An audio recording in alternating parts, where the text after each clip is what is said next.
bonjour et bienvenue sur Médien TV. Plus de 72 heures après le séisme qui a fait à l'heure où l'on vous parle près de 2900 morts et plus de 2500 blessés, les opérations de secours se poursuivent ainsi que la prise en charge médicale des blessés. Justement, nous nous intéressons à l'aspect médical de l'intervention des services civils et militaires dans les soins aux blessés. Et pour en parler, nous recevons le docteur Moulay Saïd Afif. Il est le président de la Fédération nationale de la santé. Bonjour à vous, docteur Afif.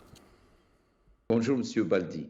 Alors, beaucoup de choses. Merci pour l'invitation. Merci à vous de l'avoir accepté. Beaucoup de choses à évoquer quand on parle de l'aspect médical. Alors, avant tout, quand même, j'aimerais vous demander sur la manière dont sont organisées les interventions médicales.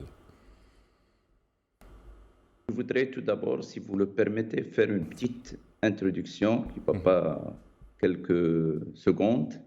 Dire que remercier tous les journalistes nationaux et internationaux pour leur solidarité dans ces moments difficiles et rappeler quand même à certains journalistes que notre pays, le Royaume du Maroc étranger, je vais vous dire étranger, que le Royaume du Maroc est un État souverain, millénaire, qui fait appel à l'aide internationale en fonction de ses besoins actuels pour éviter un encombrement logistique contre-productif.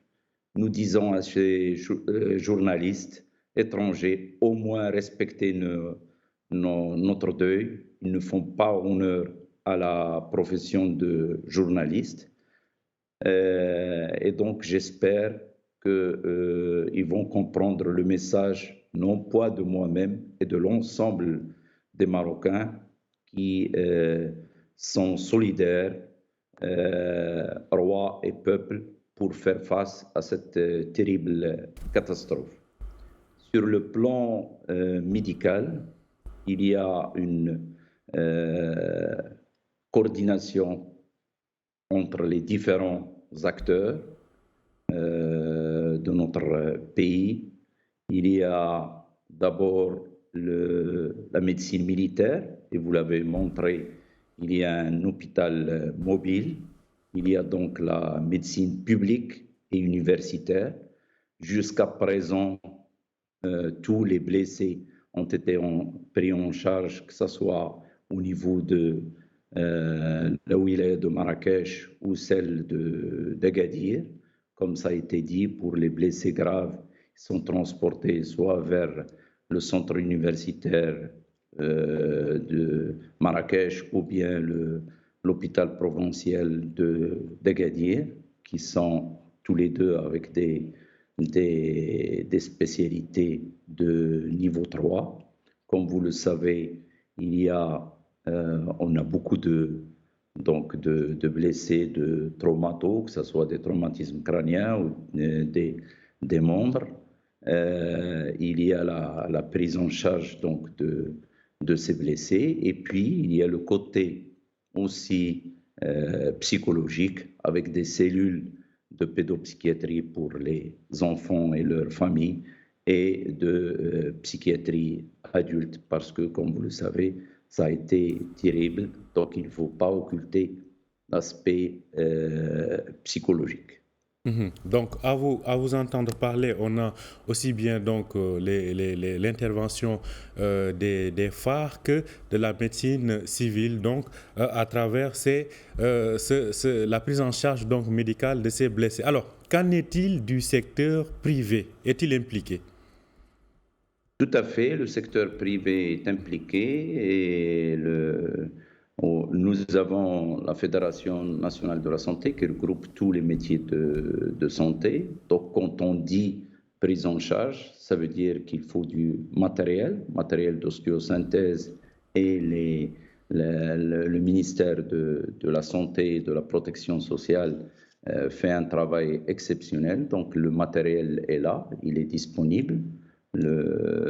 Et puis, il y a des dons des distributeurs de matériel.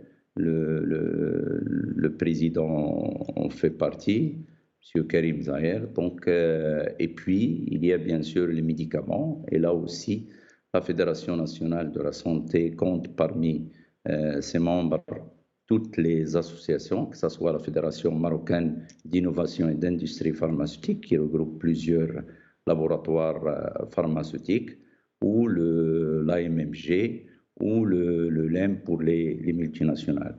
Donc, il faut le voir, comme vous le montrez dans vos différents reportages, il y a un élan de solidarité du citoyen marocain, et vous l'avez vu avec les dons de sang, vous avez vu les files d'attente pour que les Marocains sont là pour donner leur sang. Je rappelle que pour donner son sang, il faut être en bonne santé, il faut être âgé entre 18 et 65 ans.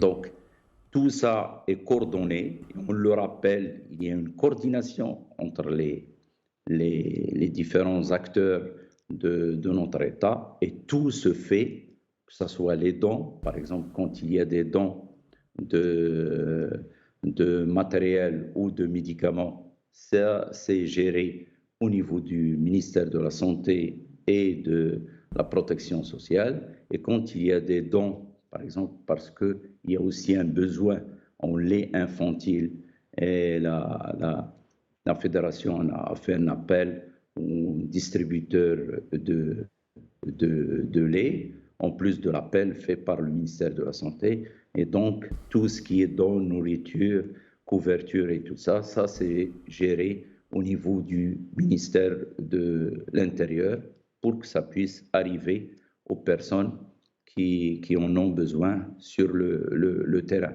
Sincèrement, nous ne pouvons qu'être fiers de dire que nous sommes Marocains quand on voit cet élan que vous montrez à longueur de journée. Effectivement, l'élan Le des peuple citoyens marocain est un peuple de défis et est un peuple citoyen derrière Sa Majesté le Roi, que Dieu l'assiste. Alors, on sait que le Maroc dispose d'une industrie pharmaceutique parmi en tout cas les premières sur le continent. Cela dit, par rapport à cette urgence, par rapport à cette catastrophe quand même d'ampleur majeure, il faut le dire, quels sont aujourd'hui, si on ose dire, le degré de disponibilité ou bien de réponse face aux besoins urgents? Sincèrement et en toute franchise, toutes les demandes au niveau médicaments ont été pourvues, et je le répète, grâce à la coordination et l'intervention directe de notre ministère de la Santé, et nous tenons à féliciter toute l'équipe du ministère de la Santé, à commencer par Monsieur le ministre de la Santé et de la Protection sociale. Alors, cela dit, vous avez tout à l'heure évoqué les cas de traumatisme, disons des interventions de type traumatologie. Quels sont en termes, on va revenir sur, disons, on va faire une sorte d'état de la situation des différents types de blessures qu'il y a.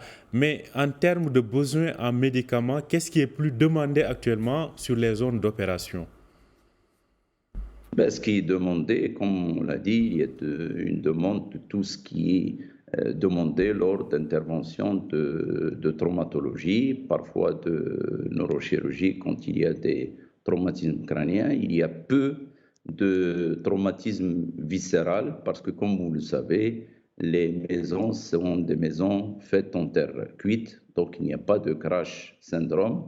Et là aussi, c'est un problème parce que il y a vite un manque d'oxygène, ce qui fait que les secours sont plus difficiles. Mais comme vous l'avez montré, on tient à remercier tous les pays qui sont engagés avec le Maroc, bien sûr, en fonction des besoins de notre État, qui sont déterminés par nos autorités, que ce soit la Grande-Bretagne, l'Espagne, les Émirats, le Qatar, et puis, comme vous l'avez montré, il y a des secouristes de la Suède, du Chili. Donc, il y a, et ça, je me permets de rappeler que la réunion présidée par Sa Majesté le Roi, que Dieu l'assiste, suite à ça, il y a eu un communiqué qui est complet, communiqué qui intervient sur le volet d'accélérer les secours pour sauver le maximum de personnes.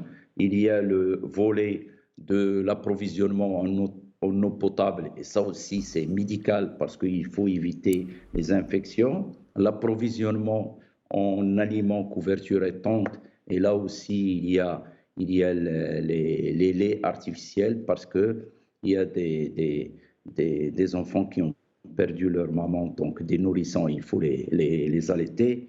Et on le sait, nous sommes à la veille de l'automne et de l'hiver, donc la saison des pluies, et donc il y a une accélération aussi. Les instructions ont été données par Sa Majesté pour accélérer la reconstruction, et comme vous le savez, la prise en charge aussi de ces personnes, surtout les personnes vulnérables, que ce soit les personnes âgées, les orphelins et les enfants.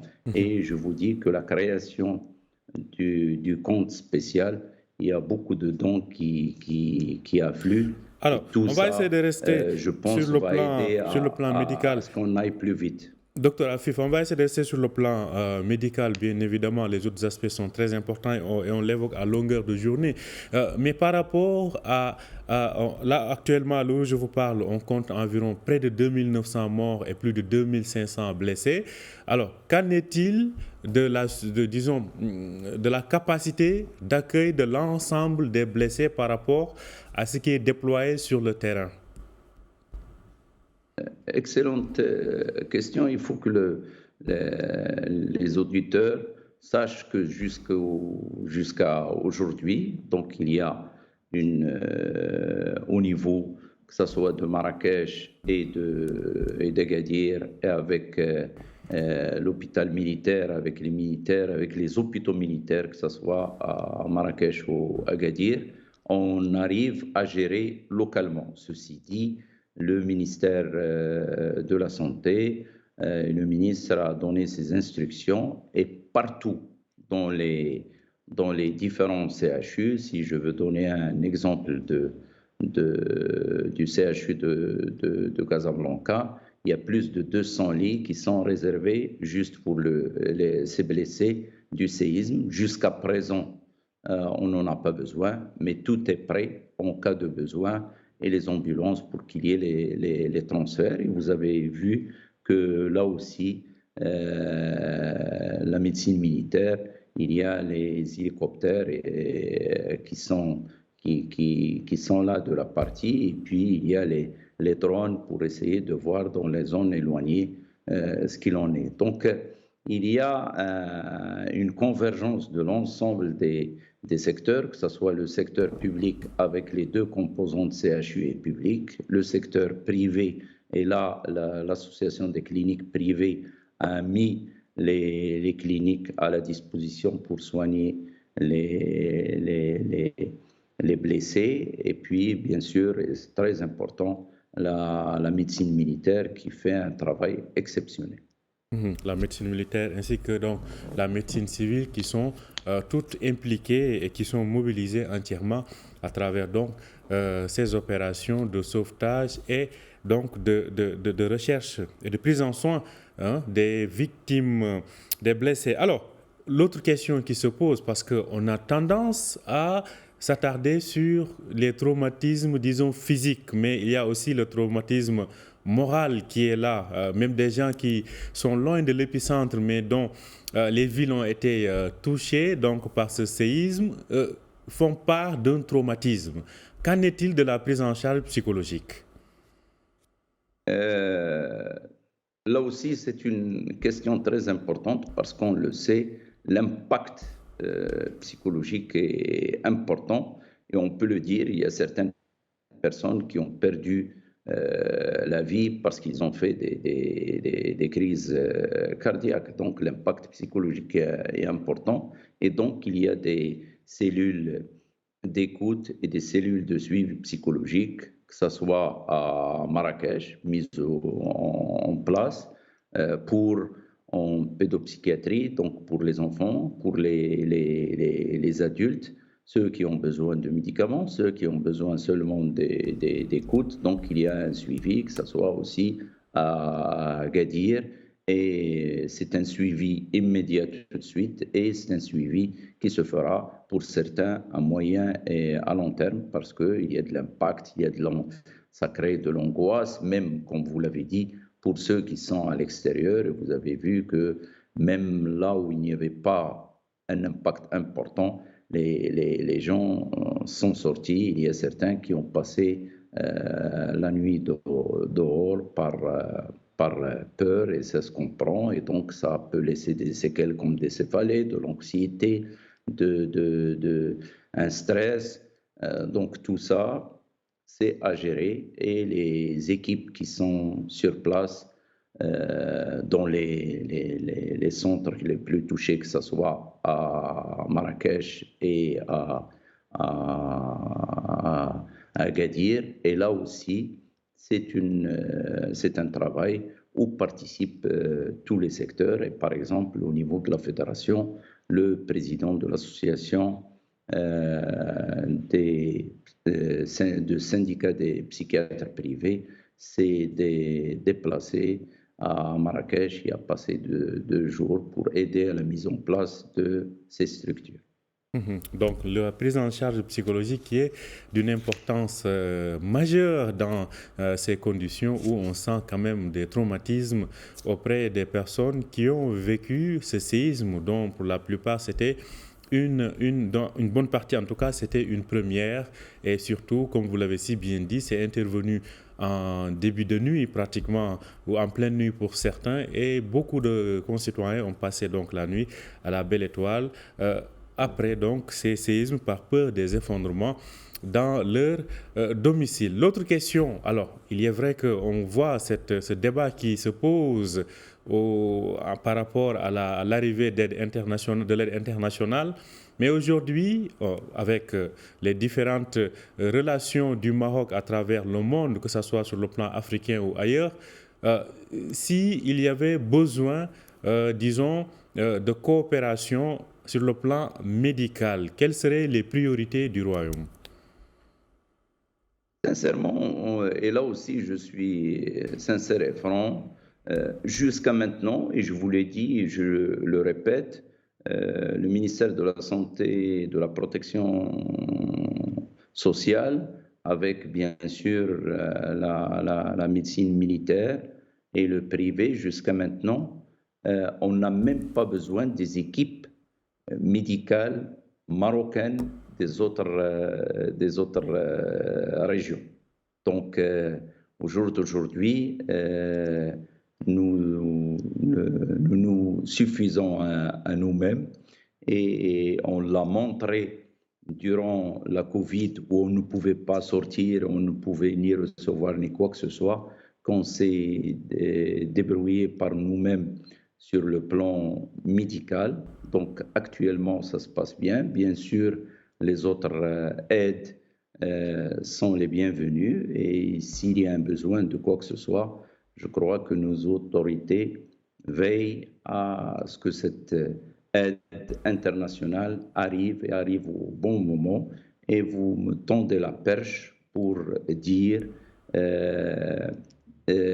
respecter le deuil du Royaume du Maroc, et arrêter, je le dis à certains journalistes étrangers, arrêter de médire sur notre pays souverain sous la conduite éclairée de Sa Majesté le Roi, que Dieu l'assiste.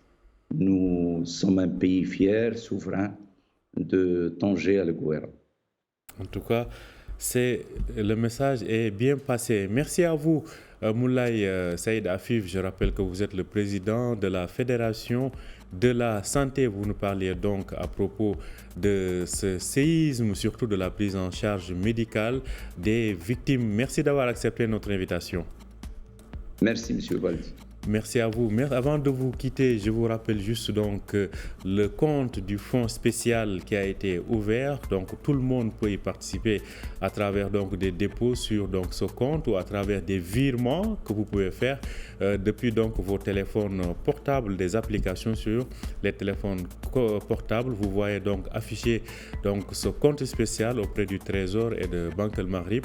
Donc c'est le numéro 126. Vous avez les coordonnées bancaires, que ce soit des virements qui se font depuis le Maroc ou bien depuis l'étranger. Autre chose, donc le groupement professionnel des banques du Maroc a fait savoir hier que tous ces virements ne seront pas seront faits de façon gratuite, donc ne seront pas donc taxés. C'est là donc ce qu'il faut retenir à ce jour, à l'heure où on vous parle. Je rappelle que donc le bilan du séisme on est après environ de 2900 morts et plus de 2500 blessés. Merci de nous avoir suivis. Nous allons continuer bien évidemment de couvrir et de suivre de très près ce qui se passe sur le terrain et à travers donc tout le royaume. Merci de nous avoir suivis et bonne suite de programme sur Médien TV.